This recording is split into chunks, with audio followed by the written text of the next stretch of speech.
Hello. I'm Interweb Studios and today we ask Reddit what are some trade secrets from working in the industry. Yes, I'm making a part 3. I don't know what the title is called at the moment, but I might just do some lazy writing and put 3 at the end of the title. Anyways, a lot of these are quite interesting if not helpful, and I suggest you stick around until the end.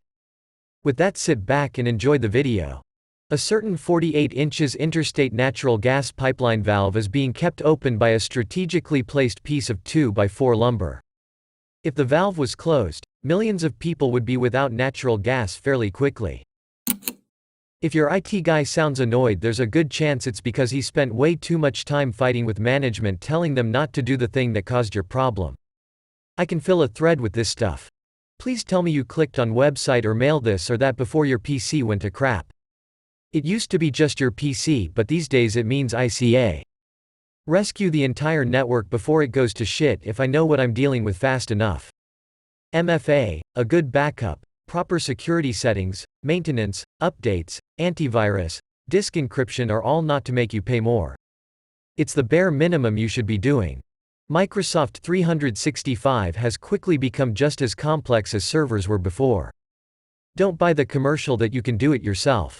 Your nephew who's good with computers doesn't know the first thing about company networks. If you don't spend money on stuff that can prevent disaster, don't expect me to come in the middle of the night or the weekend to fix it. No, I'm not waiting at the office for your call Saturday evening 10 p.m. I have a life too. Boy, do I have a story for point 5. Me, our tape backup barely works and it's not reliable. I want to get a new on-prem, cloud hybrid system. Boss, no. Too expensive. File share crashes with no backup. Boss, fix it. Fix it. Fix it. Me, remember that hybrid backup system I wanted? Should have bought it. Boss buys the system and we set it up. C-suite, we'd like to thank boss for guiding us through this disaster with a nice big public congratulations and bonus. We'll be much better going forward. Also, IT staff, clean out your lockers. As an HVAC mechanical engineer, if you tell us you don't care about a brand, it'll open up an entire industry of options. Almost all packaged equipment has the same efficiency and warranty, but some brands just cost way more than others because of whatever internal proprietary controls they have or inflated egos or whatnot. I can design you a system for 30–50% less sometimes if you give me the flexibility to do so. I can also show you a comparison to prove to you that two systems of different costs will operate equally. Edit, I should add, that a good, ethical engineering sales should also keep in mind maintenance, dimensions, fitment, and overall longevity of the unit. And they should have in-depth discussions with their customers. Lowest equipment cost does not always equal longest lifespan. I'm just talking about operational comparisons. As a freelance photographer, most magazines and newspapers don't pay you for using your photos. They offer you photo credit only. If you ask to be paid, they just get a similar photo from someone else. Also, if you have a unique photo or video, always go non-exclusive and sell it to everyone. You get way more that way than just selling to one as an exclusive. If you're having pruning done by a tree service, verify that the crew leader who's actually performing the work is certified or experienced and not just the owner. Also, different companies and arborists have different nuances and theories they prune by. My take is to make as few cuts as necessary to accomplish the goal. Anyone selling you wine thinning is just taking years of life off your tree. Same thing if you have notable or valuable trees near the power lines. Results may vary, but if you bug them enough, the power company forester should hopefully be able to get you a certified trimmer or someone who won't hack your tree. Keeping in mind that they still have to get their clearance. Edit, a certified arborist is a good start. Not a guarantee. I've seen plenty of bad work from ISA certified people. The most common thing I see is over pruning. Also, someone mentioned Alex Shigo in the comments if you're interested in learning more about tree care and pruning. If you have love for your trees, having a baseline of knowledge will help a ton in selecting a good arborist. Taking the time to get multiple evaluations and talking to a few different people can also pay off. Kids' grades at private academies and schools get changed so they don't get pulled out by the parents. I know some people who especially send their kids to private schools for that.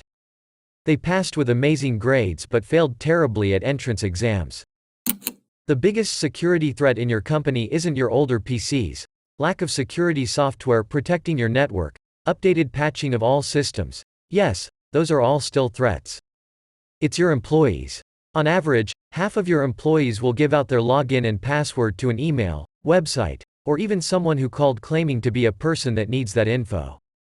They will give that away faster than any hacker trying to break in through the network.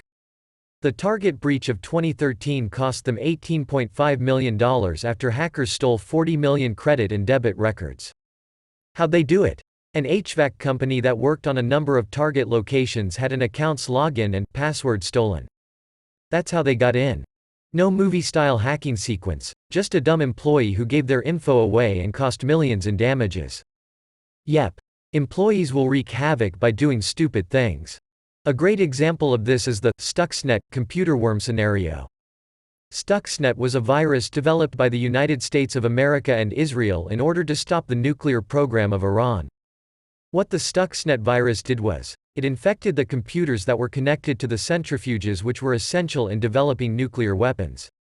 The worm was so smartly programmed that it would secretly make the centrifuge spin a little faster than recommended each time it was turned on, causing significant damage to the centrifuge over the course of time. How did the US pull off this megamind hack? They dropped infected USB sticks around the center where nuclear weapons were being developed and, you guessed it, an employee plugged it into his work computer. I doubt this will be too interesting to most, but if you buy 100 tons of straight rebar, you're actually only getting like 95 tons of steel.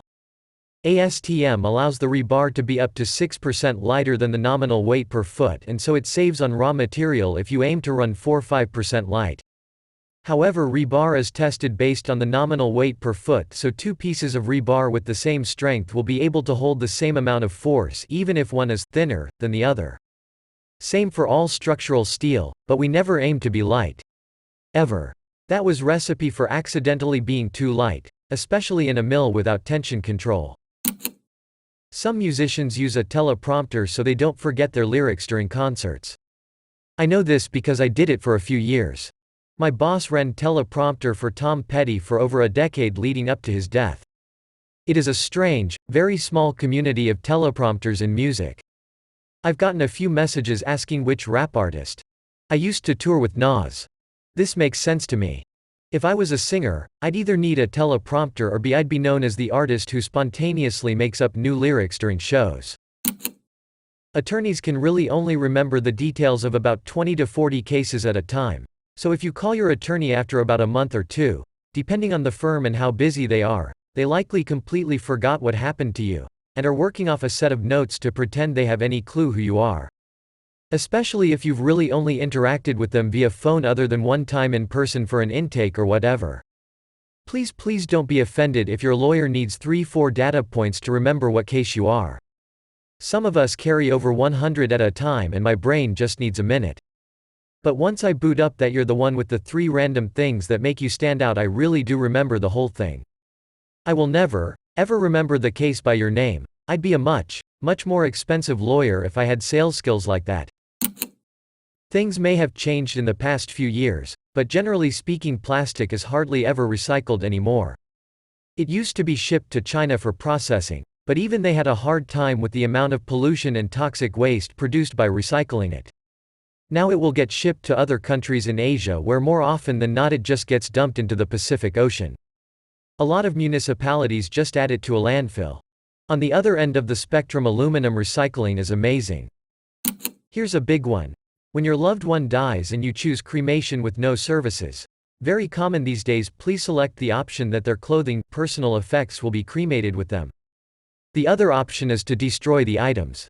This means they are removed and placed in a biohazard bag. We're not gentle in the removal of these items, because the next step is the cremation.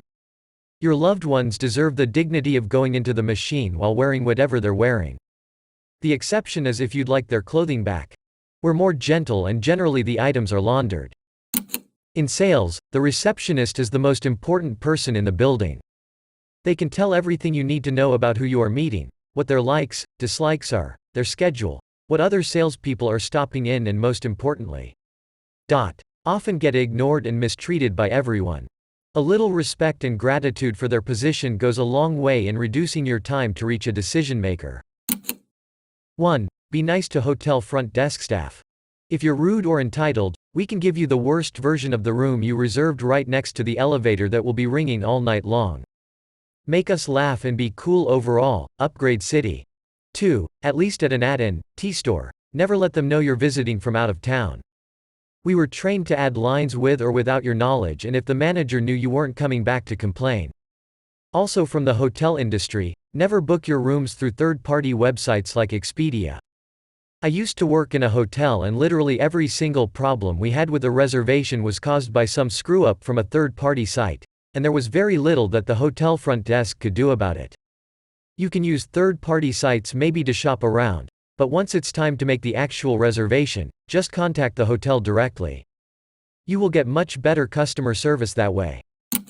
If you live in the US, the absolute worst time to remodel your kitchen or bathroom is the fourth quarter of the year. From about mid-October, through to the second week of January is the busiest time of the year for most countertop, tile, shower wall companies. This is because mid-October is the lead-up to two holiday seasons that are centered around the kitchen and food traditions, Thanksgiving and Christmas. Everybody wants their new shiny kitchen appliances and countertops before Thanksgiving, so they can invite their family over and wow them with their beautiful new kitchen. Those that start too late will often find themselves with project delays, stock issues, and scheduling issues with fabricators, contractors, installers. During this time of the year, just about everyone raises their prices for everything. Installation, fabrication, special orders, you name it. They'll put on some sales for certain materials to pretend it's a seasonal deal, but labor prices especially will see an uptick. This is because companies know they can charge more because more people want work done. By mid-January, most companies dealing with installation have finished up their projects and find their schedules empty. Prices then go down. Want new stone countertops for Thanksgiving this year to wow your family? Do it in February. Want to surprise your spouse by redoing the shower walls for Christmas? Don't. Source: I'm a salesman for a stone, tile company that does installation. My commission bonuses for Q4 are often double what I'd take home during other times of the year. Cannabis growers change the names of their strains all the time to sell it for higher prices based on what's trendy. It's also very common to bribe the testing facilities to give them higher THC levels on the official reports. This thread has taught me that virtually every industry's sole mission is to find creative ways to take your money. Shocked Pikachu face. With that, I hope you enjoy the video. If you did, don't forget to like, subscribe and comment any industry secrets you may have. Until next time.